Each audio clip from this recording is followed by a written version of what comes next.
ନିଅ ବୁଧବାର କେତେ ଜଣଙ୍କର ନିମନ୍ତ୍ରଣ ଅଛି ସବୁ ଲେଖା ହେଇଛି। ନା ମୁଁ ତୁମ ଅକ୍ଷର ପଢି ପାରିବିନି, ତୁମେ କୁହ। ବୁଧବାର 5ଟା ନିମନ୍ତ୍ରଣ ଅଛି। 5ଟା ନିମନ୍ତ ଖାଇ ଯାଇ କଣ ମରିବୁ ନା କଣ? ଡାଇରିଆ ହବ। ଶୁଣ ଫାଷ୍ଟ ଅଛି ରାଜା ବାବୁଙ୍କ ଘର। ହଁ ହଁ ସେଠି ମାଛ ହେଇଛି। ନା ନା ନା ନା ମାଛ ଖାଇବନି। ଛି ମାଛ ନିମନ୍ତ ଆଉ କରୁଛନ୍ତି ନା ଲୋକ। ଆଉ ପିଣ୍ଟୁ ବାବୁ ଯାଙ୍କର ଷ୍ଟୁଡିଓ ଅଛି ତାଙ୍କର ମୋଟର ହେଇଛି। ଆଉ ସେଇଠିକି ଯିବା ଆଉ। ଆରେ ଏଇ ସେଇ ନା ସେଠିକି ଯାଇ ହବନି। ସେଠି କଣ ଅସୁବିଧା ନା ତାଙ୍କ ଯୋଉ ବର କନ୍ୟା ଆଗରେ ବସେଇଛନ୍ତି ପଛରେ ନିମନ୍ତ। ସେଇ ବାଟ ଦେଇକି ଯିବୁ ମାନେ ତୁ ତାଙ୍କୁ ପଇସା ଦବାକୁ ପଡିବ, ପଇସା ଦେଇ ହବନି। ସେଟା କ୍ୟାନସଲ। ତାପରେ ସଂଗ୍ରାମ ଭାଇଙ୍କ ଘରକୁ ଯିବା କି? ସଂଗ୍ରାମ ହଁ ତାଙ୍କର କଣ କରୁଛନ୍ତି? ତାଙ୍କର କରୁଛନ୍ତି ଚିକେନ କରୁଛନ୍ତି। ଚିକେନ ଇଚ୍ଛା ହଉନି।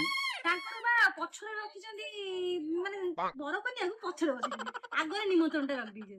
ସେଇଠିକି ଯିବା। ଭଲ।